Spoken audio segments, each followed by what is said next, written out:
Hello दोस्तों, स्वागत है आपके वीडियोस में। कैसे हैं आप लोग? उम्मीद है अच्छे होंगे, पढ़ाई कर रहे होंगे।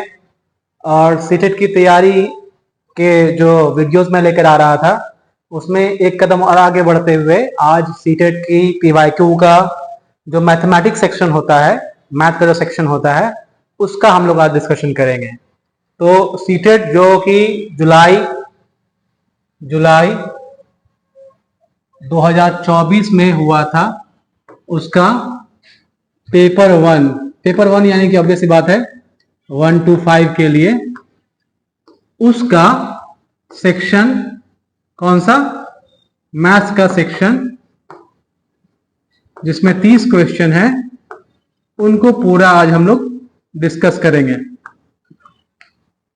जैसा कि मैं पहले ही बता चुका हूं, सीटेट की तैयारी में जो सबसे अहम भूमिका निभाता है, या किसी एग्जाम की तैयारी में, आप किसी भी एग्जाम की तैयारी कर रहे हो, आप एईडी की तैयारी कर रहे हो, आप बीपीएससी सिविल सर्विसेज की तैयारी कर रहे हो, बिहार एसएससी का वैकेंसी भी आया उसकी तैयारी कर रहे हो, या कोई और भी डिफरेंट कॉम्पिटेटिव एग्जामिनेशन की तैयारी कर रहे हो, सबसे जो पहला और सबसे ज्यादा इंपॉर्टेंट चीज उसमें है होता है तैयारी करने में, वो होता है पीवाईक्यू का।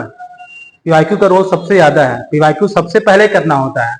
सबसे पहले पीवाईक्यू करेंगे आप, उसके बाद आप कुछ मटेरियल पढ़ेंगे, उसके बाद जो है आप जाके कुछ क्वेश्चन सॉल्व करेंगे। तब आपको आइडिया लगता है कि आप कहाँ कमजोर हैं और कहाँ आपका स्ट्रेंथ है। तो इसी क्रम में सीटेट की तैयारी के क्रम में, सीटेट के मैंने पहले भी वीडियोस डाले हैं, वो आप देख सकते हैं।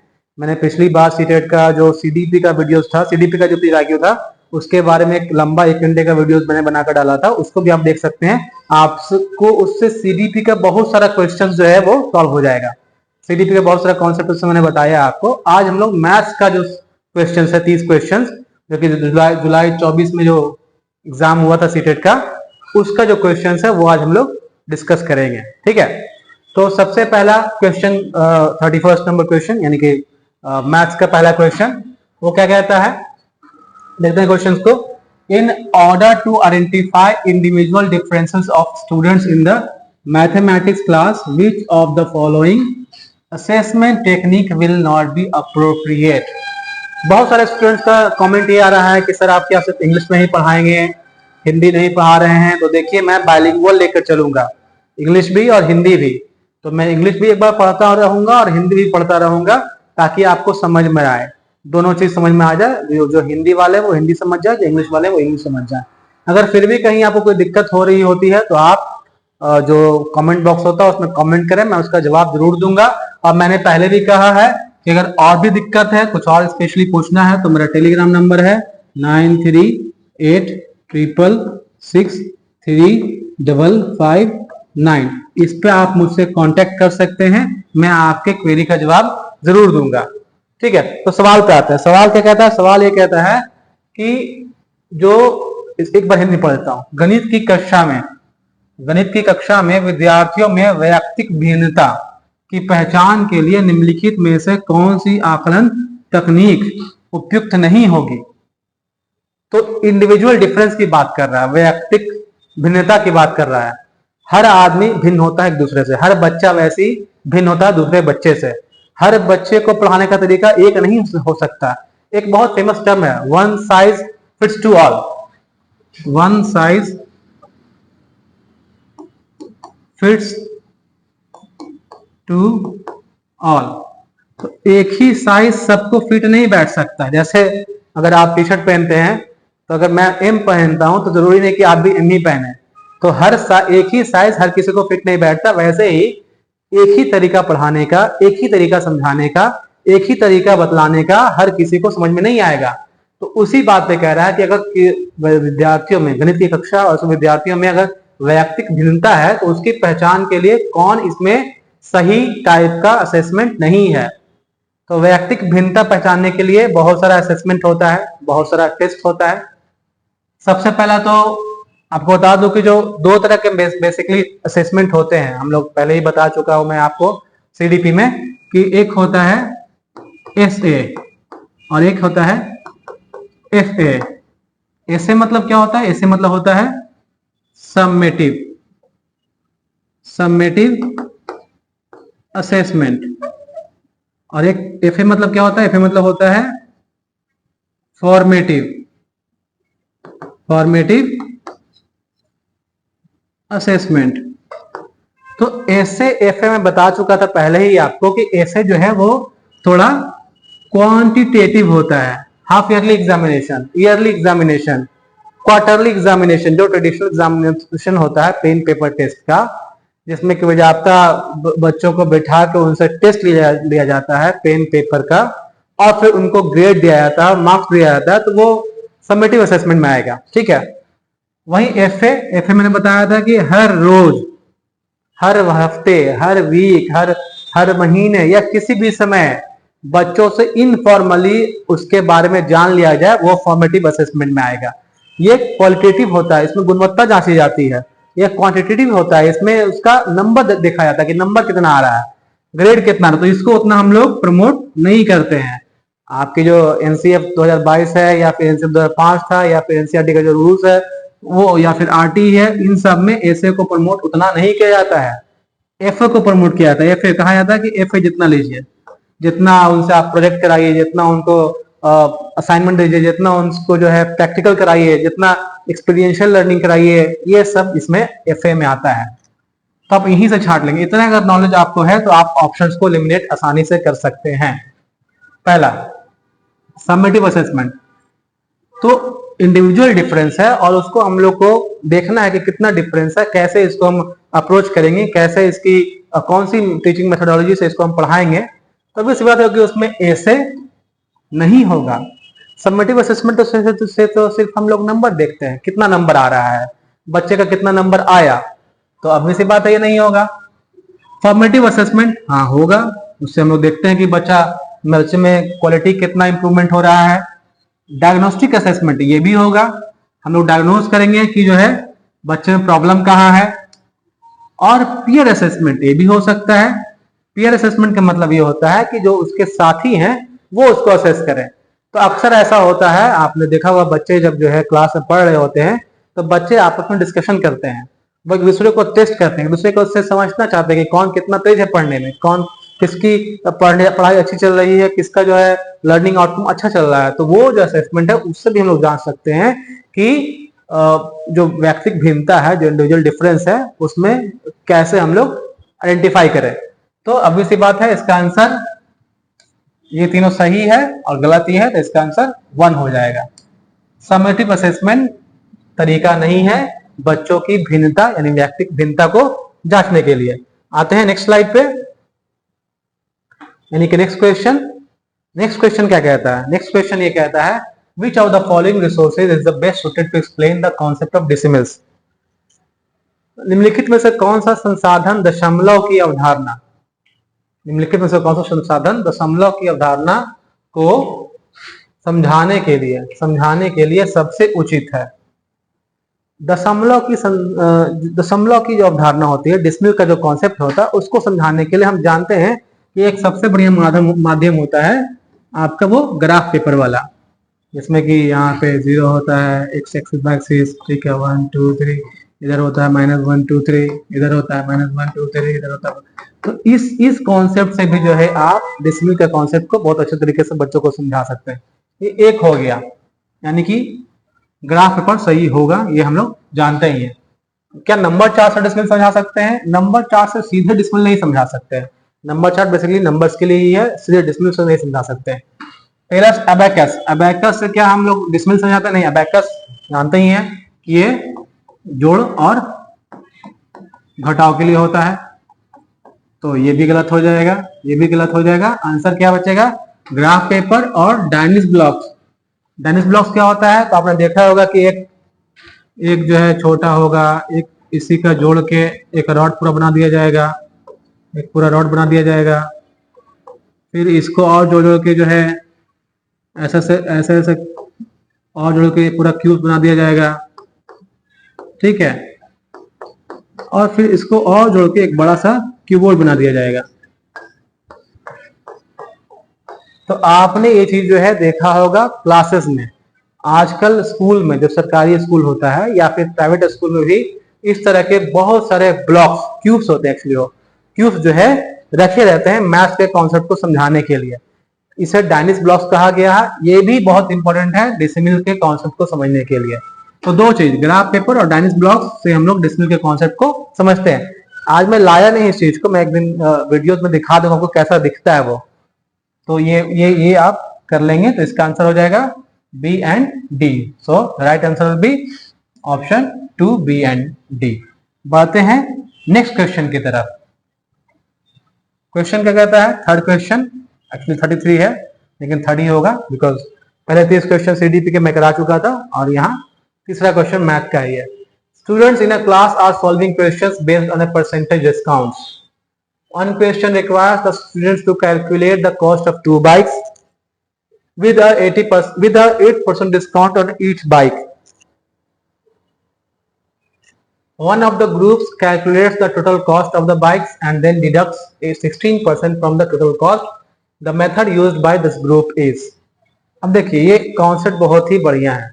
कह रहा है कि एक कक्षा में विद्यार्थी प्रतिशतता छूट पर आधारित प्रश्नों को हल कर रहे हैं। एक क्लास है, वहां जो स्टूडेंट्स है वो जो डिस्काउंट का क्वेश्चन होता है वो सॉल्व कर रहे हैं। एक प्रश्न में, एक सवाल में विद्यार्थियों को प्रत्येक मोटरसाइकिल पर 8% छूट, 8% डिस्काउंट देने के लिए 2 मोटरसाइकिल का मूल्य का परिकलन करने की आवश्यकता है। कहा गया कि हर बाइक पे 8% डिस्काउंट दिया जाएगा, इसलिए 2 बाइक का दाम निकालो। एक ग्रुप क्या करता है कि दोनों मोटरसाइकिल का दाम को जोड़ देता है और उसमें से 16% सीधे डिस्काउंट कर देता है। ये जो ग्रुप है जो इसने कैलकुलेट किया है, क्या वो सही किया है? ऑप्शंस ऐसे हैं, सही है। और यह छोटा मूल्य का परिवर्तन करने का एकमात्र तरीका है, उसने सही किया है और उसमें जो भी छूट दिया वो भी सही तरीका है। ये देखते हैं दूसरा ऑप्शन क्या, प्रश्न को हल करने की वैकल्पिक कार्यनीति है। प्रश्न हल हो सकता है इस तरीके से और भी तरीका है हल करने का, इसका ये कहना है। ठीक है। तीसरा क्या है, गलत है क्योंकि उन्होंने कुल मूल्य से 8% की जगह 16% छूट काट ली। इसको देखते हैं क्या सही है कि गलत है। चौथा ऑप्शन है, गलत है क्योंकि उन्होंने कुल मूल्य से 60% काट लिया बजाय 60% कुल मूल्य के औसत से। देखिए बहुत ही इजी है ये क्वेश्चन, एग्जाम्पल के थ्रू लेते हैं। बाइक का दाम छोड़िए, या बाइक का दाम लेते हैं। मान लो एक बाइक का दाम 1000 है और एक और बाइक का दाम 1000 है। अब इसको 2-3 तरीके से सॉल्व करते हैं। कितना डिस्काउंट मिल रहा है? डिस्काउंट मिल रहा है 8%। डिस्काउंट कितना है? 8%। 8% डिस्काउंट है, तो अगर इसमें हम 8% डिस्काउंट देंगे तो कितने का बाइक हो जाएगा? बाइक हो जाएगा 8% 80 रुपीज, यानी कि 920 रुपए का बाइक हो जाएगा। इसे भी 8% डिस्काउंट देंगे तो कितने का बाइक हो जाएगा? 920 रुपए का। टोटल कॉस्ट कितना हो गया? 920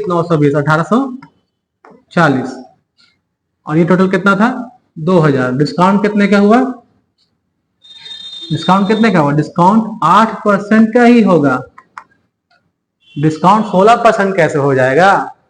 8 और 8 को जोड़ थोड़े देंगे। तो डिस्काउंट चूंकि परसेंटेज में है तो डिस्काउंट हमेशा 8% ही रहेगा। अगर दोनों का दाम जोड़ दिया जाए तो भी दोनों का दाम जोड़ने के बाद डिस्काउंट उसमें 8% का ही देंगे। परसेंटेज डिस्काउंट है, ये मूल्य का डिस्काउंट नहीं है। तो इसलिए जो थर्ड ऑप्शन है वो सही हो जाएगा। ये जो सॉल्व किया है स्टूडेंट्स ने, ग्रुप ने, वो गलत है क्योंकि उन्होंने कुल मूल्य से 8% की जगह 16% का छूट दे दिया है। छूट 8% ही रहेगा, पूरे मूल्य से 8% का डिस्काउंट रहेगा, चाहे एक बाइक पे डिस्काउंट दे आप, चाहे दोनों बाइक पे डिस्काउंट दे, दोनों को मिलाकर डिस्काउंट दे, डिस्काउंट 8% ही रहेगा। इसलिए ऑप्शन नंबर थर्ड जो है वो सही हो जाएगा। समझ में आ रहा है? तो बेसिकली समझना ये है, जो ये सब बेसिक कॉन्सेप्ट है मैथ्स का। डिस्काउंट कभी चेंज नहीं होता, कितना भी आप उसमें अमाउंट ऐड कर लें डिस्काउंट चेंज नहीं होगा, क्योंकि डिस्काउंट परसेंटेज में होता है तो डिस्काउंट उतना ही रहेगा। ठीक है, बढ़ते हैं नेक्स्ट क्वेश्चन की तरफ। Question number 4। क्वेश्चन नंबर 4 को सॉल्व करने के बहुत सारे तरीके हैं। ठीक है, सबसे आसान तरीका 2-3 है। ठीक है, क्वेश्चन क्या कहता है पहले क्वेश्चन समझते हैं। Arrangement of fractions 1/9, 1/21, 3/7, 12/63 in decreasing order is. तो ये जो फ्रैक्शंस है, इन फ्रैक्शंस को हमको जो है समझाना है, सॉरी अरेंज करना है अवरोही क्रम में, घटते क्रम में। इन भिन्नों को अवरोही क्रम में लिखा जा सकता है। कैसे लिखा जा सकता है वो समझेंगे पहले, उससे पहले इसको कैसे सॉल्व करना है वो समझेंगे। ठीक है, इसको सॉल्व करने का बेसिक तरीका यही है कि पहला तो इसको या तो आप इसको डेसिमल में कन्वर्ट कर दें, पॉइंट में कन्वर्ट कर दें। तो 1/9 को पॉइंट में कन्वर्ट करेंगे तो कितना आएगा 9/1। तो इसको आप डिवाइड कर लीजिए, 9 को 1 से डिवाइड करेंगे तो यहाँ 0 पॉइंट हो जाएगा, 10 हो जाएगा, 919, 1 बचेगा, फिर 919, फिर 1 बचेगा, फिर 9 यानी 0.111। इसका आ जाएगा 0.111 करीब करीब। फिर वैसे ही 21 को 1 से डिवाइड करेंगे, 1 से डिवाइड करेंगे, 0 पॉइंट देते हैं, एक शून्य मिलेगा तो 0 पॉइंट और देना पड़ेगा, एक और 0 देना पड़ेगा। तो 100 हो गया, 100 हो गया तो कितने बार रख सकता है, 4 बार में 84, बचेगा कितना 16, एक 0 और बैठाएंगे, अब कितने बार लगेगा, अब लग सकता है 7 बार में 147। तो इस तरीके से तो हो जाएगा इसका कितना, दूसरे को हो जाएगा 0.047। उसी तरीके से फिर इसका निकाल लेंगे 3/7 का। तो 3 में 7 से डिवाइड करेंगे, 0 पॉइंट बैठाएंगे, 30 हो जाएगा, 4 हो जाएगा, 28, 2 बचेगा, फिर 0 बैठाएंगे, फिर हो जाएगा 2, तो कितना हो जाएगा 14, फिर 6 बचेगा, फिर 0 बैठा देंगे तो हो जाएगा 8। तो इसका हो जाएगा 0.428। अब करेंगे किसका, अब करेंगे लास्ट वाले का डिवाइड। थोड़ा लेंदी है बट ये काफी एक्यूरेट होता है, एक शॉर्टकट तरीका भी है, वही बताऊंगा मैं आपको, ठीक है, बट ये थोड़ा सा एक्यूरेट होता है। 0 पॉइंट कर देंगे, नहीं लगता है इसलिए, एक बार लगेगा 63, बचेगा कितना 57, फिर यहाँ 0 बैठा दें, फिर यहाँ 0 ले लेंगे, तो अब कितना होगा, अब हो जाएगा जाके आपका कितना बार मिलेगा, तो लगा सकते हैं इसको आप 9 टाइम्स में करीब करीब, ठीक है। तो 9 टाइम्स हो तो इसका हो जाएगा 0.19। अब देखिए कि कौन बड़ा है कौन छोटा है, ठीक है। कह रहा क्या कि इसको करना है आपको घटते हुए क्रम में। तो सबसे बड़ा कौन है, सबसे बड़ा ये है 3/7। देखिए 3/7 किसमें है, इसमें और इसमें है, तो ये दोनों तो ऐसे ही कट गया, ठीक है। अब 2 ऑप्शन बचे, ये पहले नंबर पे है, दूसरे नंबर पे कौन सा आता है 0.111 या 0.19। अब इसका होता है 0.19 आएगा, तो 12/16 से ये हो गया, इतना ही आंसर आ गया। 3/7 सबसे पहले पायदान पे रहेगा, उसके बाद 12/63 रहेगा दूसरे पायदान पे। कौन से ऑप्शन में मैच कर रहा है, किसी ऑप्शन में मैच नहीं कर रहा, सिर्फ इस ऑप्शन में मैच कर रहा है, तो ये आंसर आपका हो जाएगा 2 ऑप्शन को सॉल्व करने पे ही। इसके बाद भी देख लेते हैं 1/9, हाँ 1/9 होगा। उसके बाद सबसे लास्ट सूत्र ये है 0.047, तो 1/21 हो जाएगा। तो ऑप्शन 2 आपका करेक्ट है, ऑप्शन 2 करेक्ट है। ये आपका इसका सही अवरोही क्रम या सही डिसेंडिंग ऑर्डर में है। तो कहने का मतलब ये है कि मोर एक्यूरेटली सॉल्व करना है तो आप इस विधि से इसको सॉल्व कर सकते हैं, डिसमिल विधि से, डिसमिल में कन्वर्ट करके। एक और तरीका है कि इसको बराबर करना होता है, किसी एक इसके एलसीएम लेके किसी एक नंबर से बराबर करना होता है इसके डिनोमिनेटर को, उसके बाद उसको मल्टीप्लाई करके दिखाना होता है कौन बड़ा है कौन छोटा है। अगेन वो मैं बता दूंगा बाद में, फिलहाल के लिए आगे बढ़ते हैं बिकॉज समय बहुत कम है। जब मैथ्स का क्लास चलेगा ना, मैथ्स का पीआईक्यू और भी लेकर आऊंगा, मैथ्स का क्लास भी लेकर आऊंगा, तो उसमें मैं मैथ्स के जो बेसिक ट्रिक्स होते हैं वही बता दूंगा आपको। क्वेश्चन नंबर 5वां, which of the following learning experiences for children does not reflect the contribution of mathematics to everyday life and society? निम्नलिखित में से कह रहा है कि निम्नलिखित में से बच्चों के लिए कौन सा अधिगम अनुभव समाज तथा दैनिक जीवन में गणित के योगदान को प्रतिबिंबित करता है।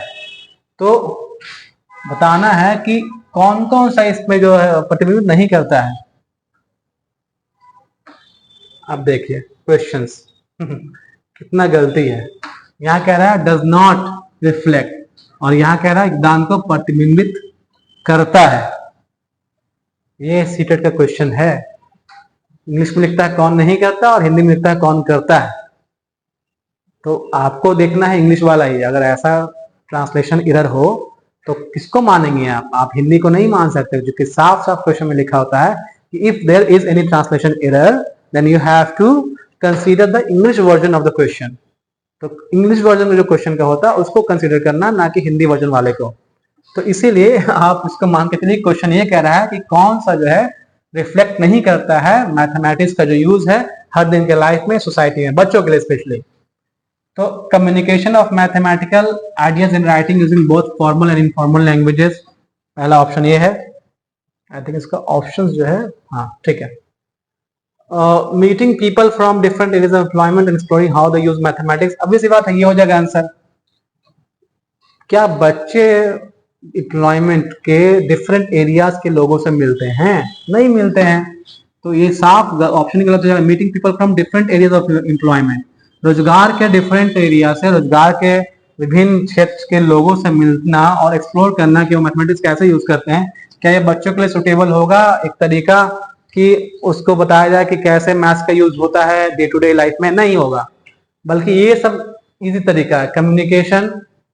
Communication of mathematical ideas in writing using both formal and informal languages, हाँ ऑब्वियस सी बात है, मैथमेटिकल आइडियाज को फॉर्मल लैंग्वेज में, इनफॉर्मल लैंग्वेज में यूज करना, कलेक्ट करना, ऑर्गेनाइज करना, रिप्रेजेंट करना डेटा को डे टू डे लाइफ में, स्मॉल ग्रुप गेम्स खेलना जिसमें मैथमेटिकल स्किल्स और कॉन्सेप्ट्स हो, तो ये सब सही है। बट ये गलत हो जाएगा, बिकॉज एक बच्चा किसी भी एम्प्लॉयमेंट के लोगों से, मतलब हर तरह के एम्प्लॉयमेंट के लोगों से जाकर मिलकर कैसे वो मैथ्स को यूज करते हैं ये नहीं जान सकता है, ठीक है, ये उसके लिए बहुत डिफिकल्ट होगा। तो इसीलिए इसका ऑप्शन 2 हो जाएगा, does not reflect the contribution of mathematics into everyday life and society, इसका उत्तर ये हो जाएगा। बढ़ते हैं नेक्स्ट क्वेश्चन की तरफ। Question number 36, which of the following represent the features of a mathematics laboratory? तो अब सवाल है मैथ्स लैब के बारे में। मैथ्स लैब में कौन कौन सा फीचर होना चाहिए या होता है? तो आजकल प्राइवेट स्कूल में बहुत कॉन्सेप्ट चलता है, language lab, maths lab, science lab, chemistry lab, physics lab, biology lab.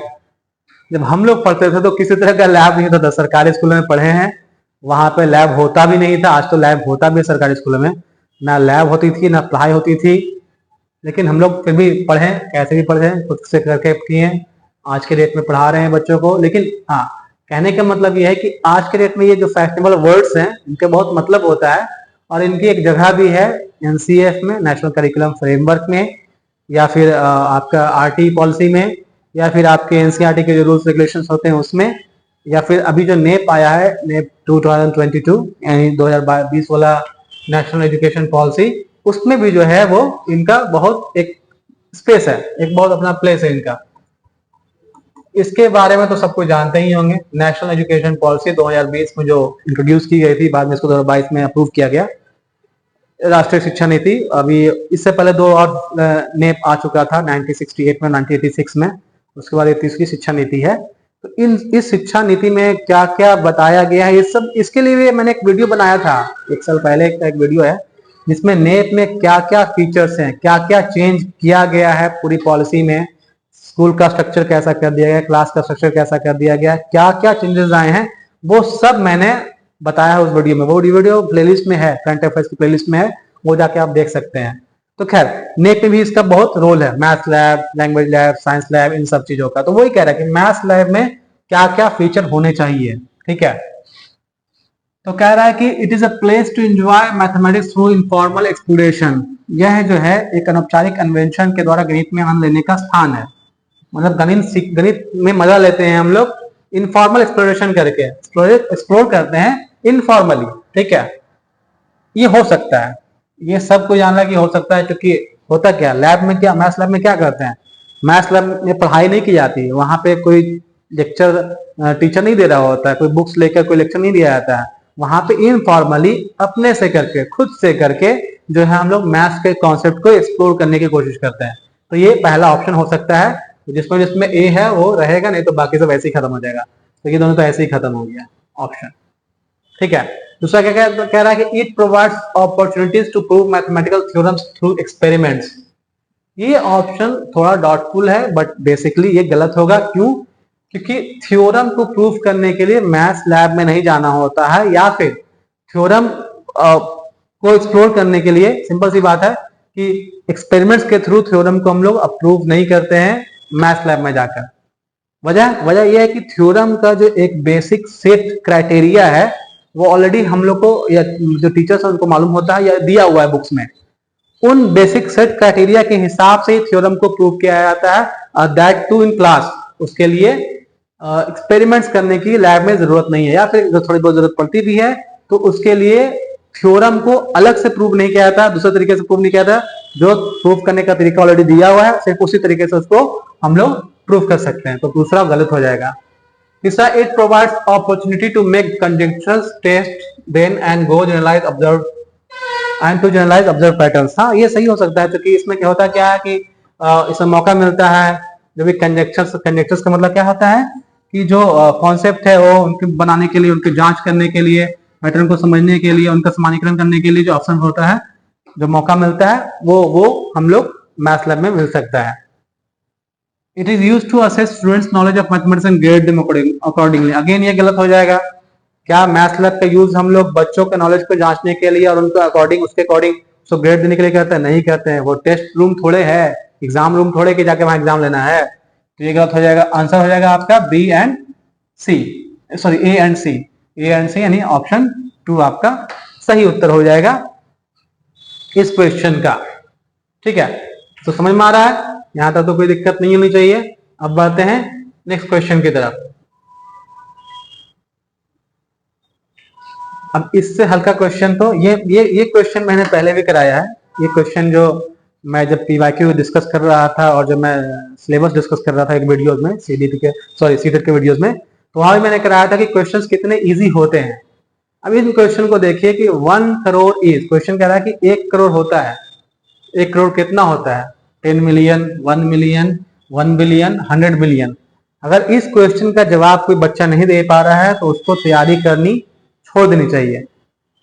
1 crore कितना होगा अगर ये नहीं मालूम है तो आप तैयारी करना छोड़ दीजिए, क्योंकि फिर फायदा नहीं तैयारी करने से ना।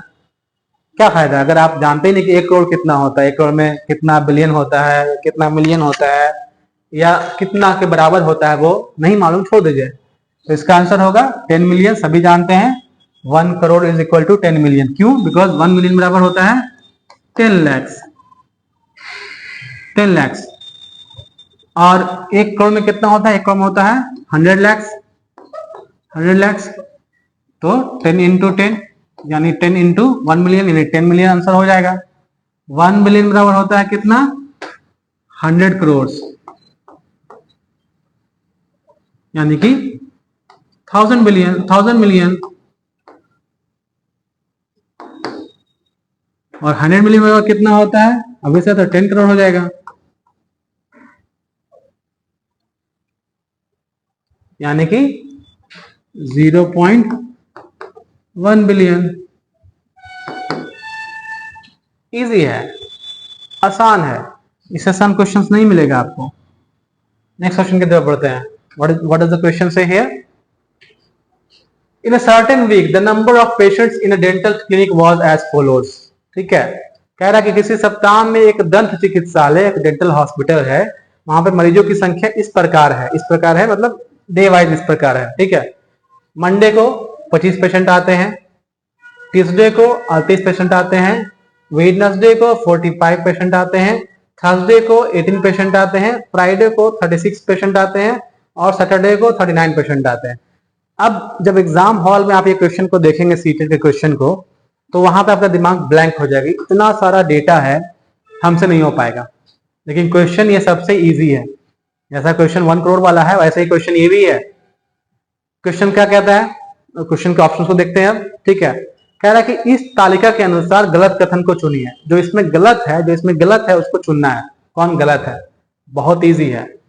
Range of the data is 27। Data का रेंज, आंकड़ों का परिसर 27 है। क्या आंकड़ों का परिसर 27 है? हाँ है। कैसे? परिसर मतलब, रेंज मतलब क्या होता है? Range is equal to what? Range is equal to highest minus lowest. Highest कितना है? 45। लोएस्ट कितना है? 18। 45 माइनस 18 कितना हो जाएगा? 27 होगा। तो 27 वाला कॉन्सेप्ट सही हुआ, ये सही होगा ना। आंकड़ों का परिसर 27 है। खत्म हो गया, पहला सही है, छोड़ दो। दूसरा, on most of the days the number of patients was more than 30। अधिकतर दिनों में मरीजों की संख्या 30 से अधिक है। क्या ऐसा है? देखते हैं 30 कब कब है। 1 2 3 4। दिन कितना है? 1 2 3 4 5 6। 6 में 4 दिन जो है 30 से ज्यादा है। तब ऐसी बात है कि ज्यादातर दिनों में क्या है? मरीजों की संख्या 30 से ज्यादा। ये भी सही हो गया। अब देखते हैं difference between the number of patients on Monday and Wednesday is. सोमवार और बुधवार को मरीजों की संख्या का अंतर कितना है? सोमवार को कितना है? 25 और बुधवार को कितना है? 45। दोनों का डिफरेंस कितना हो जाएगा? 20। 20 ही तो कह रहा है, अंतर 20 है, तो ये भी सही हो जाएगा। आप चौथा करने की जरूरत ही नहीं है, जोड़ने की जरूरत ही नहीं है। जब 3 सही है तो एक तो गलत होना ही है ना, चूज करना रॉन्ग स्टेटमेंट, तो यानी कि एक रॉन्ग स्टेटमेंट है। तो वो रॉन्ग स्टेटमेंट कौन सा है? हमको काउंट करने की जरूरत क्या है? हम 3 सही है तो ऑब्वियस सी बात है कि चौथा गलत होगा। चौथा गलत होगा यानी चौथा आंसर हो गया आपका। इससे इजी क्वेश्चन बाबू नहीं आता है। अगर इससे भी हल्का क्वेश्चन खोज रहे आप सीटेट में, तो आप सीटेट की तैयारी करना छोड़ दीजिए। बेहतर है कि किसी और काम में लग जाइए। लेकिन हाँ, अगर सीटेट की तैयारी कर रहे हैं तो इससे हल्का क्वेश्चन आपको नहीं मिलेगा। और ये हल्का में से हल्का क्वेश्चन है, इजीएस्ट क्वेश्चन ये सब कहते हैं। इजीएस्ट, इजी भी नहीं, इजीएस्ट, सबसे हल्का क्वेश्चन है ये सब। ठीक है, तो बढ़ते हैं नेक्स्ट क्वेश्चन की तरफ। कह रहा है कि which of the following Indian mathematicians are known as founders of numerical analysis। निम्नलिखित में से किन भारतीय गणितज्ञों को संख्यात्मक विश्लेषण के संस्थापक के रूप में जाना जाता है? संख्यात्मक विश्लेषण का मतलब ये होता है कि न्यूमेरिकल एनालिसिस जो करते हैं, जो वैज्ञानिक नंबर्स से पूरा एनालिसिस किए हुए हैं, नंबर से पूरा रिसर्च किए हुए हैं। तो इसका आंसर अब ऐसी बात है, भास्कराचार्य नहीं होगा, आर्यभट्ट नहीं होगा। आर्यभट्ट ने नंबर्स को उतना ज्यादा एनालिसिस नहीं किया था, अलजेब्रा वगैरह नहीं बनाया था। तो इसका उत्तर होगा रामानुजम एंड वराहमिहिर। तो ऑप्शन हो जाएगा 1 and 3। तो ऑप्शन 1 हो जाएगा इसका उत्तर। 1 और 3, रामानुजम और वराहमिहिर, ये दोनों ने बहुत एनालिसिस किया था ये पे नंबर्स के बहुत सारे कॉन्सेप्ट्स को, नंबर्स के बहुत सारे कैलकुलेशंस को, थ्योरम्स को, इक्वेशंस को उन्होंने सॉल्व किया था। इसलिए इसका आंसर रामानुजन और वराहमिहिर होगा। अगर आपको ये नहीं कॉन्सेप्ट याद हो रहा है तो आप इसको रट्टा मार लीजिए, आप याद कर लीजिए कि 2 वैज्ञानिक ऐसे थे, रामानुजन और वराहमिहिर, जिन्होंने न्यूमेरिकल एनालिसिस यानी कि संख्यात्मक विश्लेषण पे पूरा ध्यान दिया था। बढ़ते हैं 10वें क्वेश्चन की तरफ। 40वां क्वेश्चन, 10वां क्वेश्चन कह रहा है कि एक अंडे का वजन जो है करीब करीब 65 ग्राम है। तो 2 दर्जन अंडे का वजन कितना होगा? इससे भी हल्का क्वेश्चन होगा। क्लास 4 का क्वेश्चन दे दिया इसने। क्लास 4 में ये चीज पढ़ना होता है कि एक अंडे का वजन इतना है, तो 2 दर्जन अंडे का वजन कितना होगा। तो एक का वजन 65 है और 2 दर्जन, एक दर्जन में होते हैं 12 अंडे, एक दर्जन में 12 होता है, तो 2 दर्जन में कितना हो जाएगा? 12 दूनी 24। मल्टीप्लाई कर लीजिए, कितना आएगा? मल्टीप्लाई कर लीजिए। 4 5 20 के 0 हाथ में 2, 4 4 24 से 2 26, 5 10 के 0 हाथ में 1, 6 दूनी 12 1 13, 3 2 5, कितना हो गया? 1560 ग्राम में आया है। सो करना है केजी में, केजी में कितना हो जाएगा? 1.56 kg पहला हो जाएगा उत्तर आपका। अब ये भी नहीं कर पाएंगे तब तो बहुत दिक्कत है भाई। और ये हो जाएगा, ऐसा मैं बार बार डिमोटिवेट नहीं करूंगा आपको। ये इतना टफ नहीं कि नहीं होगा, ये हो जाएगा, आसानी से हो जाएगा। आपने जब ये निकाल लिया तो इसको बस कन्वर्ट करना है किलोग्राम में। ये ग्राम में है तो किलोग्राम का मतलब क्या? पीछे से 3 छोड़ दीजिए, यहाँ पे देखेंगे पॉइंट, तो कितना जाएगा? 1.56 kg हो गया। ठीक है, बढ़ते नेक्स्ट क्वेश्चन की तरफ। Question number 41। क्वेश्चन नंबर 41 क्या कहता है? Saumya joined her job on 13th January 1992 and she took retirement on 31st March 2023। Duration of her service was, उसका जॉब कितना लंबा था ये कह रहा है। सौम्या ने 13/1/92 को नौकरी शुरू किया और 31/3/2023 को उसने रिटायरमेंट ले लिया। तो उसका टोटल जॉब कितना दिन का था घटाना है, आपको घटाने आना चाहिए। कौन सा? वर्ष, महीने और दिन वाला। तो इसको लिखते हैं। पहले सबसे पहले लिखेगा ये रिटायरमेंट कब हुआ है। रिटायरमेंट हुआ है 2023 में। कौन से महीने में? तीसरे महीने में। कौन से दिन? 31 तारीख को। ज्वाइन कब की थी? ज्वाइन की थी 1992 में। कौन से महीने में? पहले महीने में। और कौन से दिन? 13 तारीख को। तो हम लोग इसको घटा लेते हैं। तो 11 में से 3 गया 8, बाकी बचा ये 2 में से 1 गया 1, 18 दिन। 3 महीने में से मैंने चल जाएगा तो कितना महीना बचेगा? 2 महीना। यहाँ घटाते हैं, 3 से 2 गया 1 और 12 में से 9 गया 3। 31 साल 2 महीना 18 दिन। बट ये सही नहीं होगा। क्यों? क्योंकि इसमें 13 तारीख भी शामिल है और 31 तारीख भी शामिल है। जिस दिन ज्वाइन किया वो पूरा दिन ड्यूटी की होगी और जिस दिन रिटायर ली उस दिन भी वो ड्यूटी करके गई होगी। तो इसलिए इसमें एक दिन और जोड़ लेंगे, क्योंकि इसमें जो है सिर्फ एक ही दिन शामिल था, सिर्फ 13 वाला, 31 वाला नहीं शामिल था। इसलिए एक दिन और जोड़ लेंगे तो हो जाएगा 31 साल 2 महीना 19 दिन, यानी कि option number 3, 31 years 2 months and 90 days। 31 वर्ष 2 मास और 19 दिन जो है सही उत्तर होगा। तो सौम्या ने 31 साल 2 महीने और 19 दिन जॉब किया। अभी जब जॉब करेंगे ना तो रिटायरमेंट ऐसे ही काउंट करना पड़ेगा आपको। जिस दिन ज्वाइन किया, जिस दिन रिटायर होंगे, डेट ऑफ बर्थ के हिसाब से माइनस करना होगा। इस तरीके से माइनस करना होगा और आपका सर्विस काउंट निकल जाए, कितना आपका सर्विस बचा है या कितना आपने सर्विस किया है या कितने दिन की आपकी सर्विस है, मालूम चल जाएगी आपको। अगेन एक और इजी क्वेश्चन, 12वां क्वेश्चन है, बहुत इजी क्वेश्चन है। 2 angles of a triangle are 50 and 30। एक ट्राइंगल है, उसके 2 कोण जो है 50 और 30 दिए हुए हैं। 2 कोण 50 और 30 दिए हुए हैं, तो थर्ड एंगल कितना होगा?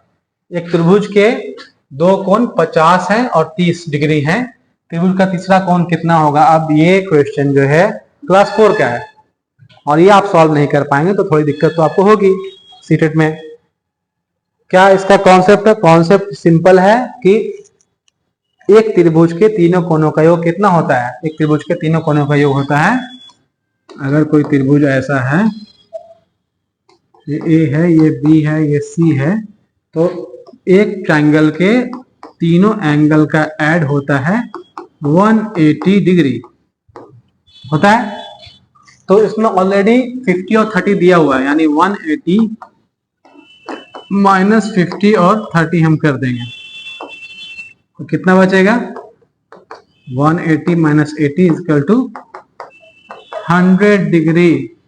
जी हाँ, तीसरा कोण 100 डिग्री का होगा, यानी कि पहला ऑप्शन करेक्ट है, ऑप्शन 1 आंसर हो जाएगा।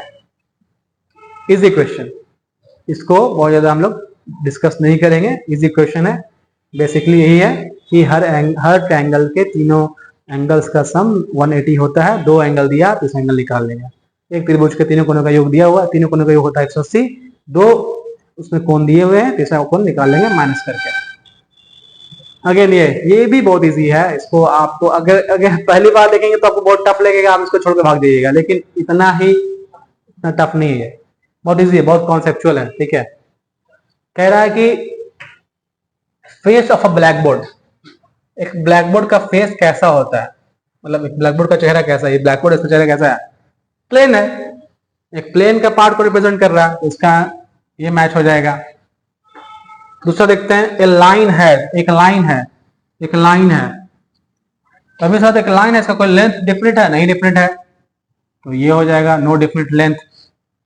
ए रे है, एक रे है, रे में क्या होता है? एक एंड पॉइंट होता है, हाँ एक एंड पॉइंट होता है, 1 एंड पॉइंट।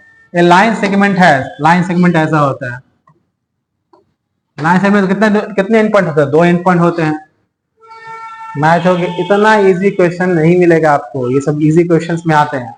मैच करते हैं, पहला का 4, पहला का थर्ड, बी का 4, पहला का 3, बी का 4, 2 ही से मिल गया, सी का 2 और डी का 1। ये आपका उत्तर हो जाएगा ऑप्शन नंबर 3। हिंदी बता देता हूँ आपको, हिंदी में बता देता हूँ, ठीक है। श्याम पट का जो फलक, ब्लैक बोर्ड का जो फलक होता है वो क्या होता है? एक तल का भाग होता है। एक रेखा क्या होती है? रेखा की कोई निश्चित लंबाई नहीं होती है। एक किरण क्या होता है? किरण में एक अंत बिंदु होते हैं। और एक रेखाखंड क्या होता है? एक रेखाखंड में 2 अंत बिंदु होते हैं। तो श्याम पट, तल का भाग, रेखा, कोई निश्चित लंबाई नहीं, एक किरण, एक अंत बिंदु, एक रेखाखंड में 2 अंत बिंदु, आपका बन गया ऑप्शन नंबर सी आपका सही उत्तर है। ठीक है, इजी क्वेश्चन है, नहीं समझ आए कमेंट करके जरूर पूछिएगा, आपको मैं बता दूंगा कि इसका आंसर क्या होगा, या फिर जो भी आपका डाउट है वो पूछिएगा, मैं बता दूंगा आपको। नेक्स्ट बढ़ते हैं, क्वेश्चन नंबर 45 होगा आई थिंक, या 46 होगा। तो कह रहा कि 22 hectometre and 8 decametre is equal to 22 HM का मतलब हो गया 22 हेक्टोमीटर, और 8 डैम का मतलब हो गया 8 डेकामीटर। किसके बराबर है? ये इजी क्वेश्चन है। देखिए, आपको इतना तो याद ही होना चाहिए था कि centi, deci, metre, deca, hecto, kilo, ये सब तो मालूम होना चाहिए आपको। ठीक है, तो अब ऐसी बात है, 1 डेका मीटर बराबर 10 मीटर होता है, और 1 हेक्टोमीटर बराबर होता है 100 मीटर। जोड़ लीजिए कितना है ये? 22 हेक्टो यानी कि 2200 मीटर, और 8 डेका मतलब 80 मीटर, तो कितना हो जाएगा? 2280 मीटर। ऑप्शन नंबर 3 आपका सही उत्तर हो जाएगा। ये सब हल्का क्वेश्चन में आता है। अगर आपका थोड़ा सा भी कॉन्सेप्ट क्लियर है, हेक्टो, डेका, डेसी, सेंटी का, किलो का, फेम्टो, ऑक्टो, नैनो, ये सब अगर थोड़ा बहुत भी मालूम है आपको, माइक्रो, मिनी, ये सब मालूम है, तो आप आसानी से इसको सॉल्व कर लेंगे। बढ़ते हैं नेक्स्ट क्वेश्चन की तरफ। नेक्स्ट क्वेश्चन क्या कहता है? इफ ये थोड़ा सा क्वेश्चन, ये भी बहुत भारी नहीं है, बट थोड़ा सा अगर आपको कॉन्सेप्ट क्लियर हो तो आप आसानी से इसको कर लेंगे। क्या कहता है क्वेश्चन कहता है कि इफ x रेशियो y, अगर x और y का रेशियो p और q के रेशियो के बराबर है, तो कौन कौन सा जो इसमें कॉन्सेप्ट है वो सही होगा। देखिए, बहुत इजी है। अगर x और y और p और q का रेशियो बराबर है, तो x में y जोड़ देंगे और p में q जोड़ देंगे और उसका रेशियो लेंगे, तो भी ये भी सही हो जाएगा, क्योंकि इन दोनों का रेशियो बराबर है। तो अगर इसमें कुछ आप 1 जोड़ दीजिएगा, इसमें 1 जोड़ दीजिएगा, तो रेशियो फिर भी बराबर ही होगा, तो पहला सही हो जाएगा। x minus y ratio y, x p minus q ratio q, ये भी सही हो जाएगा। वही कॉन्सेप्ट, अगर दोनों का रेशियो बराबर है और इसमें -1 कर देंगे, इसे -1 कर देंगे, तो भी रेशियो सेम ही रहेगा, तो ये भी सही है। x और p का रेशियो y भी, हाँ, अगर ये रेशियो बराबर है और रेशियो को एक्सचेंज कर देंगे तो भी रेशियो बराबर ही रहेगा, ये भी सही है। ये गलत हो सकता है क्योंकि इसको इंटरचेंज कर दिया गया है, तो ये गलत हो जाएगा। तो ऑब्वियसली बात, आंसर हो जाएगा आपका ए, बी और सी, चौथा ऑप्शन। ए, बी और सी तीनों सही है, बाकी सारे गलत है। बढ़ते हैं नेक्स्ट क्वेश्चन की तरफ।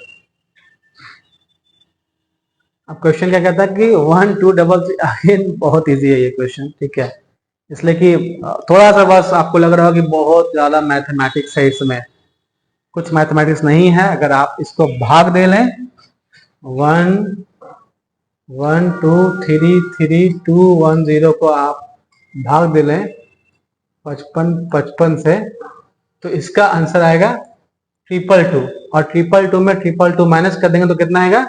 0। इसका आंसर 0 हो जाएगा। आप कहेंगे सर आपने तो भाग दिया नहीं, आप पहले से सॉल्व किए हुए थे इसलिए आपने आसानी से सॉल्व कर दिया। ऐसा नहीं है, मैंने भी भाग देकर ही सॉल्व किया था। हाँ, भले मुझे आपको ऑप्शंस याद है, पर मैंने भाग देकर सॉल्व किया था। तो आप भी भाग दे लेंगे, लगेगा आपको 1 मिनट, 1 मिनट लगेगा, लेकिन आपका एक नंबर तो कंफर्म हो जाएगा। सीटेट में होता क्या है, 120 मिनट यानी कि 2 घंटे में आपको 120 क्वेश्चन सॉल्व करने, तो 2 घंटे नहीं 3 घंटे का समय होता है ना, 2.5 घंटे का समय होता है, 2 hours 50 minutes। 150 मिनट्स में 150 क्वेश्चन सॉल्व करने हैं, यानी कि एक क्वेश्चन पे 1 मिनट। तो जब आप एक क्वेश्चन पे 1 मिनट दे ही सकते हैं तो यहां भी 1 मिनट दे सकते हैं। 1 मिनट देंगे, एक क्वेश्चन सॉल्व हो जाएगा, एक नंबर कंफर्म हो गया आपका। इजी क्वेश्चन है, ठीक है। अब है 48 नंबर क्वेश्चन। ये क्वेश्चन थोड़ा सा कॉन्सेप्चुअल है, अगर आपको आइडिया होगा तो ही आप कर पाएंगे, आइडिया नहीं होगा तो नहीं कर पाएंगे। क्वेश्चन क्या कहता है? क्वेश्चन कहता है, which of the following statements are true about numbers. Numbers के बारे में कौन सा स्टेटमेंट सही है? तो नंबर्स का ज्ञान होना चाहिए आपको, ठीक है। All positive integers are whole numbers, all whole numbers are integers, all rational numbers are real numbers, all irrational numbers are real numbers. कौन सही कह रहा है? कह रहा है कौन सही है, इसमें आपको बताना कौन सही है। तो देख लेते हैं। सभी धनात्मक पूर्णांक पूर्ण संख्याएं, क्या ऐसा है कि जितने भी पॉजिटिव नंबर्स हैं सारे पूर्ण संख्याएं? नहीं, ऐसा नहीं होता है। सारे पॉजिटिव नंबर्स पूर्ण संख्या नहीं हो सकते हैं। जैसे 0 ले लें, 0 भी तो पॉजिटिव इंटीजर्स है, क्या ये पूर्ण संख्या है? नहीं है, ये होल नंबर नहीं है। तो पहला ऑप्शन ऐसे ही गलत हो जाएगा। सभी पूर्ण संख्याएं पूर्णांक होती हैं, all whole numbers are integers. नहीं, ये भी नहीं है। क्या सारे होल नंबर्स इंटीजर्स होते हैं? नहीं, नहीं होते हैं। दोनों गलत हो जाएगा।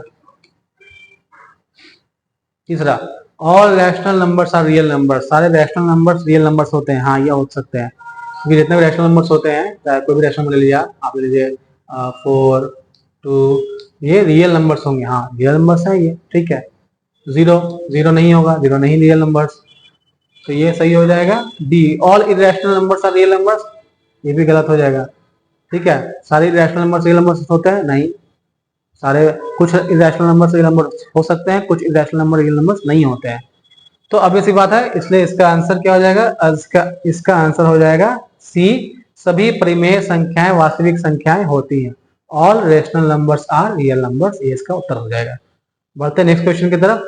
जब मैं पढ़ाऊंगा आपको मैथमेटिक्स का टॉपिक्स, तो उसमें whole numbers, integers, real numbers, rational numbers, irrational numbers, इनको अच्छे से करेंगे हम लोग, ठीक है। फिलहाल थोड़ा शॉर्ट लेकर चलना पड़ेगा, बिकॉज ऑलरेडी वीडियो बहुत लंबा हो रहा है और क्वेश्चंस कंप्लीट करने हैं, तो इसको थोड़ा शॉर्ट करने के लिए हम लोग थोड़ा सा शॉर्ट में चलेंगे। बट हाँ, फिर भी बहुत डिटेल एक्सप्लेनेशन में कर रहा हूं। अब कह रहा है क्या कि कह रहा है कि स्टेटमेंट है, स्टेटमेंट क्या है? Mathematics is hierarchical, mathematics is hierarchical in level that are logically structured. कह रहा है कि मैथमेटिक्स ऐसा है ना कि वो हायरार्की के हिसाब से लॉजिकली स्ट्रक्चर किया हुआ प्रोसीजर स्टेटमेंट। तो ठीक है, तो स्टेटमेंट को कौन सा स्टेटमेंट और सपोर्ट करता है? देखिए हैं यहाँ पे, the concept of integers needs to be developed before the concept of multiplication and division of numbers. पहले इंटीजर्स पढ़ा देते हैं बच्चों को, उसके बाद हम उसको मल्टीप्लिकेशन और डिवीजन पढ़ाएंगे? नहीं, पहले उसको हम पढ़ाएंगे उसको मल्टीप्लिकेशन एंड डिवीजन, उसके बाद पढ़ाएंगे इंटीजर्स। तो पहला गलत हो जाएगा। पूर्णांकों की अवधारणा को संख्या को गुणन और भाग की अवधारणा से पूर्व विकसित करने की आवश्यकता नहीं। पहले उसको हम लोग गुणन भाग पढ़ाएंगे, गुणन पढ़ाएंगे, भाग पढ़ाएंगे, उसके बाद पढ़ाएंगे उसको पूर्णांक की अवधारणा।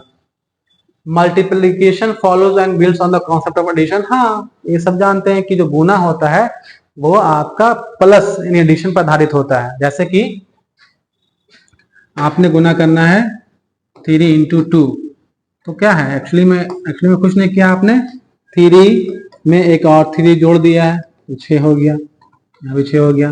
9, तो 9 में आप 3 इंटू 3 करते हैं, बट एक्चुअल कॉन्सेप्ट क्या है? तो इसमें 3 2 बार और जोड़ देते हैं, 3 बार ऐसा हो गया, 9 हो गया। तो बेसिक कॉन्सेप्ट यही है that multiplication is the addition of the numbers and division is the subtraction of the numbers itself. जो डिवीजन है, भाग है, वो नंबर्स के सब्ट्रैक्शन पर डिपेंड करता है, और जो गुना है वो नंबर्स के एडिशन पर डिपेंड करता है। तो ये ऑप्शन आपका सही हो जाएगा। तीसरा पे आते हैं, number frames needs to be developed before the concepts of addition and subtraction. अब ये सी बात है कि बच्चों को जब आप जोड़ और घटाव पढ़ा रहे हैं, उससे पहले एक ऐसा सेंस डेवलप कर देना है कि नंबर समझ में आए उनको।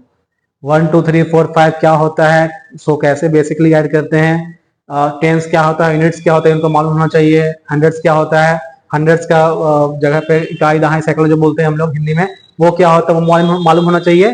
तो फिर सी बात है कि नंबर सेंस जो है बच्चों में डेवलप होने चाहिए, तो ये भी ऑप्शन सही हो जाएगा। तो option B and C correct, so option number 2 यानी सेकंड ऑप्शन आपका सही उत्तर होगा इस क्वेश्चन का। देख लीजिए बढ़िया से, क्वेश्चन इजी है, ठीक है। नेक्स्ट में बढ़ते हैं लॉजिकल क्वेश्चन। अगर आपके पास थोड़ा सा भी कॉन्सेप्ट का लॉजिक है या फिर थोड़ा सा भी कॉमन सेंस है तो आप आसानी से इस चीज को कर सकते हैं। नेक्स्ट क्वेश्चन में आते हैं। नेक्स्ट क्वेश्चन क्या कहता है, 12,000, 1300 एंड 2 टेंस। इसको थोड़ा सा हम इलेबरेट करते हैं। इलेबरेट मतलब क्या, थोड़ा जोड़ते हैं। 12,000 मतलब 12,000, फिर कहता है 1300 यानी कि 1300, और 2 टाइम मतलब 20। जोड़िए थोड़ा इसको और जोड़ लीजिए, आसान है बहुत। 0 0 0 0 हो जाएगा, 2 2 2 0 0 2 हो जाएगा, फिर यहाँ 3 3 3 हो जाएगा, फिर यहाँ 1 और 2 3 3 हो जाएगा, और फिर यहाँ लास्ट में 1। तो कितना आंसर हो गया, 13320। Option number 3 is the correct answer.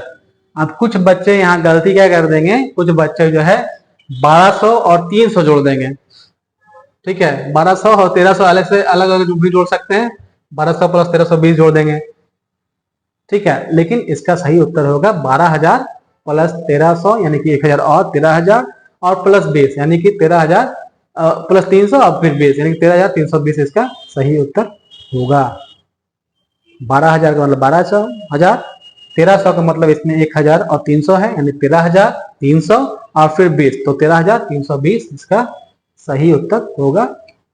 ये आसानी से आप कर सकते हैं। कुछ लोग ये लिख देंगे, कुछ लोग ये मार देंगे, तो ये सब गलत हो जाएगा। बढ़ते हैं नेक्स्ट क्वेश्चन की तरफ। क्वेश्चन है, क्वेश्चन पढ़िए।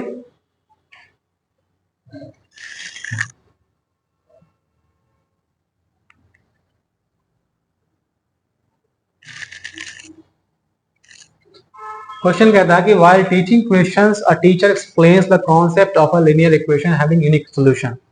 She further asks if a solution is given then how many questions can you create. कह रहा है कि एक समीकरण पढ़ाते समय शिक्षिका अद्वितीय हल वाले रैखिक समीकरण की अवधारणा को समझाती है। वह आगे पूछती है अगर हल दिया गया है तो आप कितने समीकरण बना सकते हैं। कई बना सकते हैं बॉस। अगर किसी भी चीज का, किसी भी क्वेश्चन का एक ही उत्तर हो, लेकिन उस उत्तर के बहुत सारे क्वेश्चन हो सकते हैं। जैसे ऐसे ये क्वेश्चंस के बारे में, लेकिन इसको किसी और क्वेश्चन में पुट अप करें तो भी देखिए आप, जैसे मान लिया जाए 3 + 2 - 1, क्या उत्तर होगा इसका, 3 2 5 -1 4 हो जाएगा। ये इसका यूनिक हल हो गया, यूनिक सोल्यूशन हो गया। लेकिन अब 4 इसका आंसर है, इस आंसर से क्या बहुत सारे क्वेश्चन क्रिएट कर सकते हैं? हाँ, कर सकते हैं। एक क्वेश्चन 2 + 2 = व्हाट हो जाएगा, एक क्वेश्चन 2 + 2, एक क्वेश्चन 2 + 1 + 1 हो जाएगा, एक क्वेश्चन 3 + 2 - 1 हो जाएगा, ठीक है, एक क्वेश्चन 6 - 2 हो जाएगा। तो बहुत सारे क्वेश्चन बन सकते हैं, मेनी क्वेश्चन बन सकते हैं, इसलिए इसका आंसर 3 मेनी क्वेश्चंस यानी कि कई समीकरण बन जाएंगे। तो जैसा मैंने बताया इस समीकरण में, वैसे ही जो समीकरण होते हैं रैखिक समीकरण वगैरह में, उसमें भी ऐसे ही होगा। ये आप कॉन्सेप्ट समझ लीजिए आसान है, ठीक है। तो नेक्स्ट क्वेश्चन है क्वेश्चन नंबर 22, 52 क्वेश्चन इन 22वां question. Which among the following are true about the computation in basic operations of grade 2 learners? Grade 2 learners यानी क्लास 2 के लर्नर्स हैं, उनके बारे में जो कंपटीशन होता है, मतलब जो वो गणना करते हैं, जो मैथ्स को सॉल्व करने की कोशिश करते हैं, तो इनमें कौन सा सही कह रहा है, ठीक है। It involves child's ability to develop informal strategies. तो क्या होता है कि चाइल्ड की स्ट्रेटजी में, चाइल्ड की एबिलिटी में, अब इसी बात है, चाइल्ड जो है इनफॉर्मली कोशिश करता है नंबर्स के मैथ्स को सॉल्व करने के लिए, सही हो जाएगा। या आप बच्चों को देते हैं कोई मैथ सॉल्व करने के लिए तो वो उंगली पर सॉल्व करते हैं, लिख के सॉल्व करते हैं, माइंड में सॉल्व करते हैं, किसी भी तरीके से सॉल्व करने की कोशिश करते हैं, तो वो उनका इनफॉर्मल तरीका होता है। तो ये हाँ, ये ग्रेड 2 के बच्चों पे फिट बैठता है। इनफॉर्मली वो कोशिश करते हैं मैथ्स को सॉल्व करने के लिए।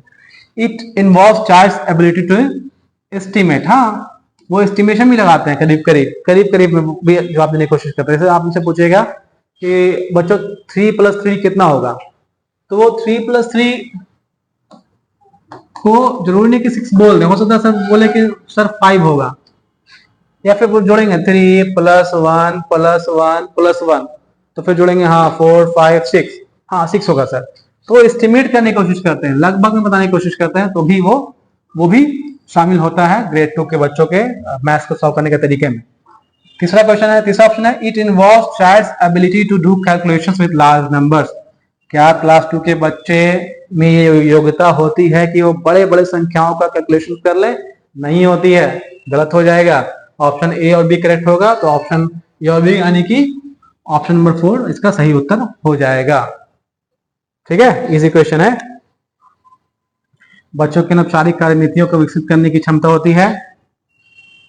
इसके अलावा जो है बच्चे जो है अनुमान लगाने की क्षमता समाकलित होती है उसमें, लेकिन बच्चों को बड़ी संख्याओं का परिकलन करने की बच्चों की क्षमता समाकलित होती है, नहीं होती है। नेक्स्ट बढ़ते हैं नेक्स्ट क्वेश्चन की तरफ। हाँ, अब ये कर्व के बारे में है, ओपन कर्व और क्लोज्ड कर्व। एक मैथ्स का टीचर है, वो डिस्कस करता है ओपन कर्व के बारे में और क्लोज कर्व के बारे में। कर्व है, कर्व ओपन भी हो सकता है, क्लोज भी हो सकता है। ठीक है,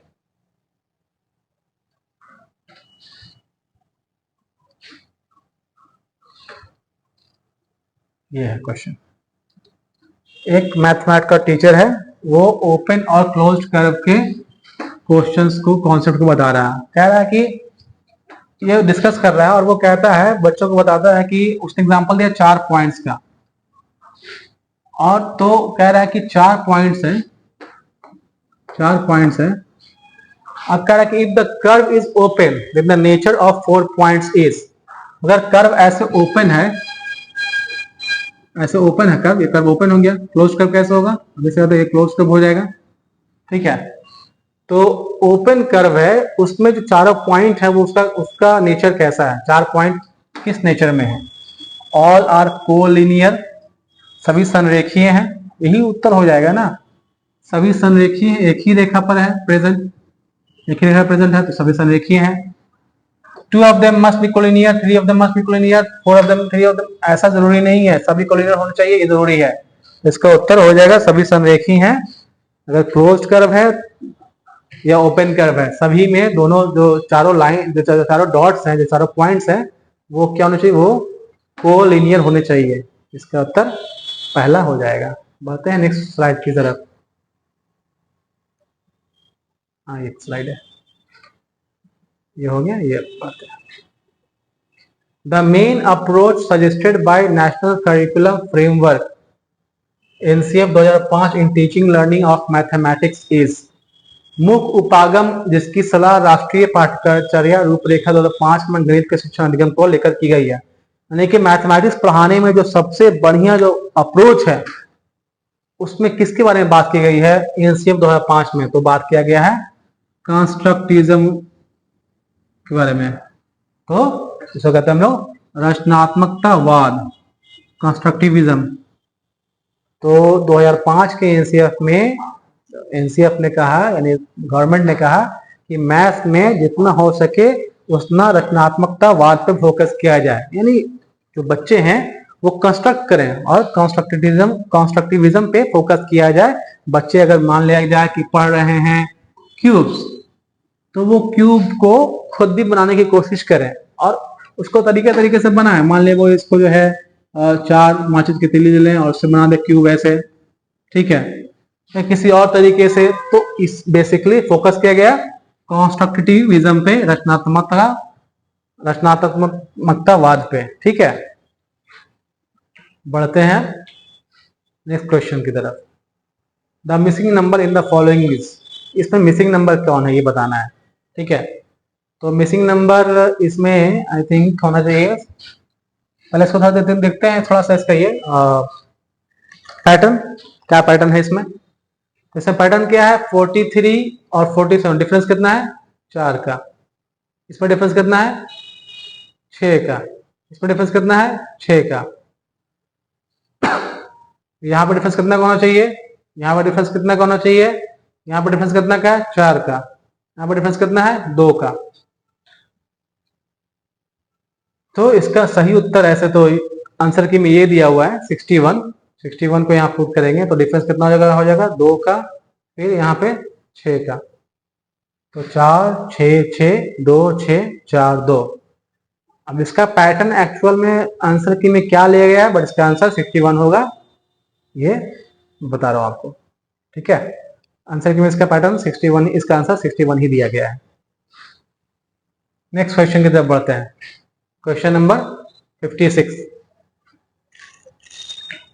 कह रहा है कि in a mathematics class a teacher explains the concept of different angles, he she realises that scissors is the best example to explain. एक क्लास है गणित का, उसमें शिक्षक जो है भिन्न भिन्न कोण की अवधारणा को समझाता है। तो उससे मालूम चलता है कि जो कैंची होती है, सीजर्स, कैंची कैसा होता है? ऐसा होता है, ऐसा होता है कैंची, यहाँ पे ऐसा लगा होता है, यहाँ पे ऐसा लगा होता है। तो बेसिकली कैंची ऐसा होता है। इसमें कौन कौन सा कोण के बारे में समझा सकते हैं? तो इसमें obvious सी बात है, वर्टिकली अपोजिट एंगल्स और लीनियर पेयर ऑफ एंगल्स, शीर्षभूमिक कोण और कोणों का रैखिक युगल समझा सकते हैं। कौन कौन सा? ये समझा सकते हैं, ठीक है, ये दोनों समझा सकते हैं,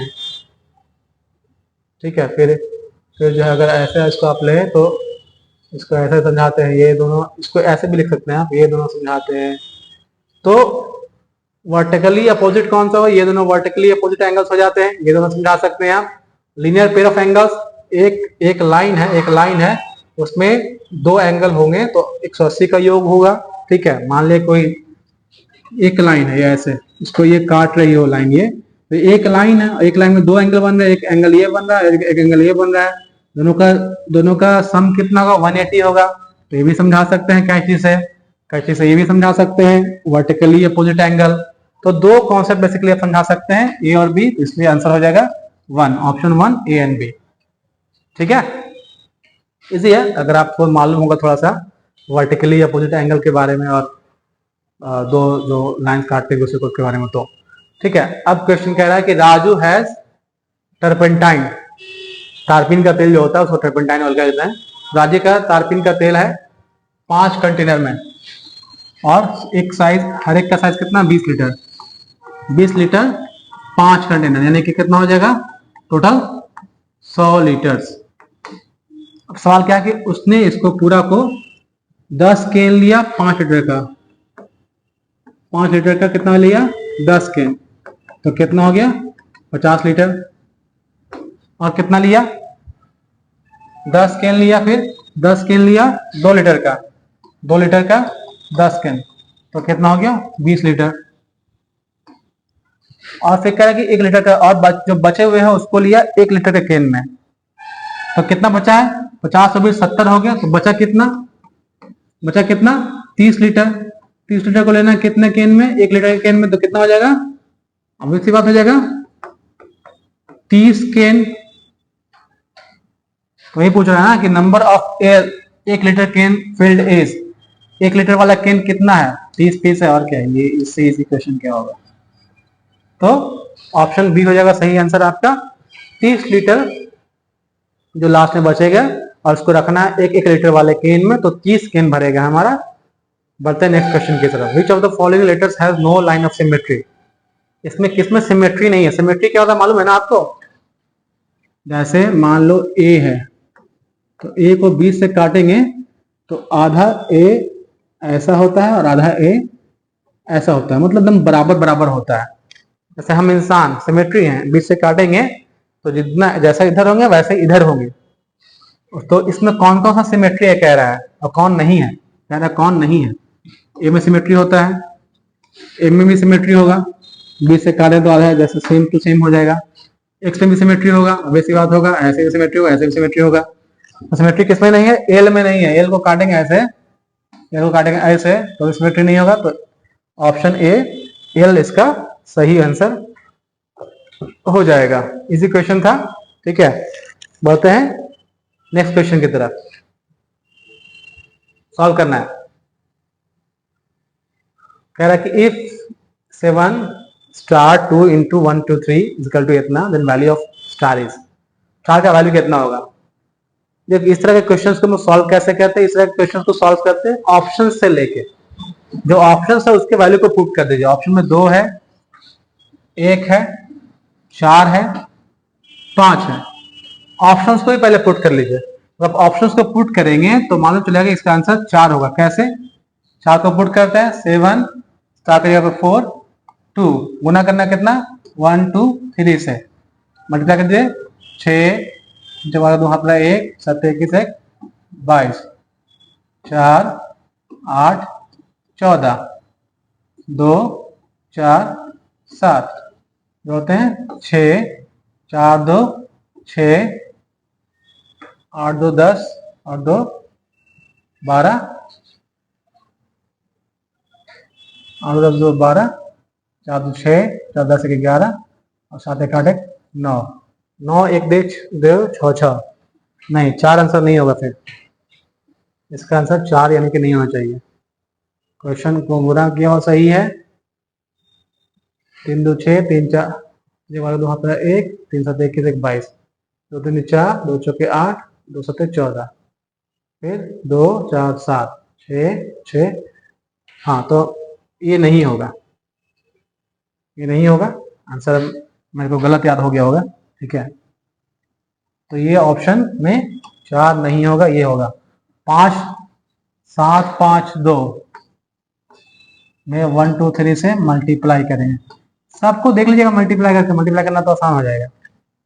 देख लेते हैं, हम देखते हैं सबसे पहले यहाँ से कोशिश करते हैं, यहाँ शुरू करते हैं 2 से। ठीक है 7 2 2 में 1 2 3 से 3 दूनी 6 3 दूनी 6 3 7 21 1 3 7 21 के 21 2 दूनी 4 2 दूनी 4 2 7 14 और 2 2 7 6 6 4 10 के 0 हाथ में 1 यही सवाल चलेगा नहीं होगा। 0 6 थोड़ा है लास्ट वाला तो 96 है तो ये भी गलत हो जाएगा। इस पे देखते हैं 7 1 पे 7 1 2 में 1 2 3 से 3 दूनी 6 3 3 7 21 2 दूनी 4 2 1 2 2 7 14 2 1 7 यहाँ मिलाइए 6 4 3 7 7 है यहाँ नहीं है, ये भी गलत हो जाएगा। तो बचा कौन, बचा आपका ऑप्शन नंबर 4 5 5 सही होगा, यही सही उत्तर होगा। तो ऐसे भी एलिमिनेट कर सकते हैं आप। एलिमिनेट करने के लिए आपको कुछ नहीं करना है, ऑप्शंस बाय ऑप्शंस पहले कैलकुलेट कर लेना है। जो ऑप्शंस में कैलकुलेशन में 2 भी मैच कर रहा है पिछला 2 ही देख लेंगे, पिछला 2 भी मैच कर रहा है तो वहां आगे बढ़ेंगे, नहीं मैच कर रहा तो वहीं से वो क्वेश्चन वो ऑप्शन कलेक्ट हो जाएगा, आगे बढ़ जाएंगे और दूसरे ऑप्शन को एक्सप्लोर करेंगे। लास्ट क्वेश्चन है मैथ्स का, लास्ट क्वेश्चन है, इसको देखते हैं। कह रहा है क्या, the difference between the greatest and smallest 6 digit number found by using 510396 is. तो 5 1 0 3 9 और 6 से बनी सबसे बड़ी और सबसे छोटी संख्याओं का अंतर बताइए। तो इसको जोड़ते हैं। ठीक है 5 1 0 3 9 6 सबसे बड़ा क्या है इसमें 9 हो जाएगा। फिर क्या बड़ा 6 है, फिर क्या 5 है, फिर क्या है 3 है, फिर क्या 1 है और फिर 0 है। ये सबसे बड़ा हो जाएगा 9 6 5 3 1 0। अब सबसे छोटा देखते हैं, सबसे छोटा कौन है इसमें, उल्टा कर दीजिए 0 हो जाएगा, 1 हो जाएगा, 3 हो जाएगा। ठीक है और 5 हो जाएगा, 6 हो जाएगा, 9 हो जाएगा, घटाते हैं। ठीक है 10 में से 9 हो जाएगा तो 1 बचेगा, अब इसी बात है। फिर ये 10 बचेगा, 10 में 6 बचेगा तो 4 बचेगा। ठीक है अब यहीं से मिला लीजिए, यहीं से आंसर आ जाएगा आपका। तो यहाँ भी 40 बना रहा है, यहाँ भी 40 बना रहा है। तो ठीक है थोड़ा आगे बढ़ते हैं। अभी कितना बचा, 12 में से 5 जाएगा तो 7 बचेगा। अब मिलाइए, अच्छा यहाँ भी 7 है, यहाँ भी 7 है। एक आगे और बढ़ते हैं तो अब बचेगा ये कितना, 4 में से तो 1 बचेगा। अब 1 कहाँ है, 1 यहाँ भी, 1 यहाँ भी है, यहाँ भी 1 है, यहाँ भी 1 है, बहुत क्लोज ऑप्शन है। ठीक है तो अब इसके बाद जब ये 1 बच गया तो अब इसके बाद बचा कितना, 6, 6 में से गया तो 5 बचेगा, यहाँ 6 है और यहाँ 5 है, तो ये ऑप्शन आपका सही हो जाएगा, क्योंकि 6 में से तो 5 बचेगा और फिर यहाँ 9 का 9 बचेगा, 9 5 1 7 4 1, ये आपका सही उत्तर हो जाएगा। 95 17 41, हटाने पर इतने था, 95 17 41, ठीक है। तो ये आपका सही उत्तर हो गया, ऑप्शन नंबर सी। इस तरह से आज हम लोगों ने टोटल 30 क्वेश्चंस जो सीटेट जुलाई 24 में पूछे गए थे पेपर 1 के लिए, वो 30 मैथ्स के क्वेश्चंस को आज हमने सॉल्व किया और उसमें बताने की कोशिश की कि क्वेश्चन किस तरह के आते हैं। पीवाईक्यू को समझा, पीवाईक्यू को सॉल्व करने के बाद आप समझ पाए होंगे कि आप किस तरह के क्वेश्चंस आते हैं, किस तरह के क्वेश्चंस आ सकते हैं, क्वेश्चन को कैसे अटेम्प्ट करना है, कैसे ऑप्शंस को एलिमिनेट करना है और कैसे आसानी से क्वालिफाई करना है। तो सीटेट को क्वालिफाई करने का सबसे आसान तरीका सबसे पहला तो ये है कि सबसे पहले आप पीवाईक्यू सॉल्व करें, फिर कुछ बेसिक कॉन्सेप्ट्स को समझें, प्रैक्टिस करें, क्वेश्चन सॉल्व करें, मॉक टेस्ट लगाएं और उसके बाद फिर जो है आप जाके एग्जाम हॉल में जाके एग्जाम दें। सीटेट आप बिना 1 रुपए खर्च किए आसानी से क्वालिफाई कर सकते हैं। आप मेरे वीडियोस को फॉलो करते रहिए, मेरे चैनल को सब्सक्राइब कीजिए, लाइक कीजिए, शेयर कीजिए और जहां कुछ नहीं समझ में आए वहां आप बेझिझक मुझे मेरे नंबर पे कांटेक्ट कर सकते हैं। मैंने बताया था कि मेरा टेलीग्राम नंबर है 9386663559। इस नंबर पे आप मुझे मैसेज कर सकते हैं, मैं आपका रिप्लाई जरूर करूंगा, आपके जो भी कंफ्यूजन है उसको दूर करने के लिए। तो आज के लिए इतना ही है, मिलते हैं फिर नेक्स्ट वीडियो में। हो सकता है नेक्स्ट वीडियो में लेकर आऊं ईवीएस के पीवाईक्यू या फिर इंग्लिश का पीवाईक्यू या हिंदी का पीवाईक्यू, लेकिन हाँ मैं सारे पीवाईक्यू को जरूर कराऊंगा। आप थोड़ा संयम बरकरार रखें और मेरे वीडियोस को लगातार फॉलो करते रहें। मैं सीटेट के सारे वीडियोस लेकर आऊंगा, सारा पीवाईक्यू, सारा कॉन्सेप्ट मैराथन लेकर आऊंगा सीडीपी का और इंग्लिश या हिंदी का पीवाईक्यू सारा लेकर आ ही रहा हूं। तो मैं सारा चीज कराऊंगा आपको फ्री ऑफ कॉस्ट, सारी तैयारी आपकी सीटेट की हो जाएगी, आपको 1 रुपया भी खर्च नहीं करना पड़ेगा, ठीक है।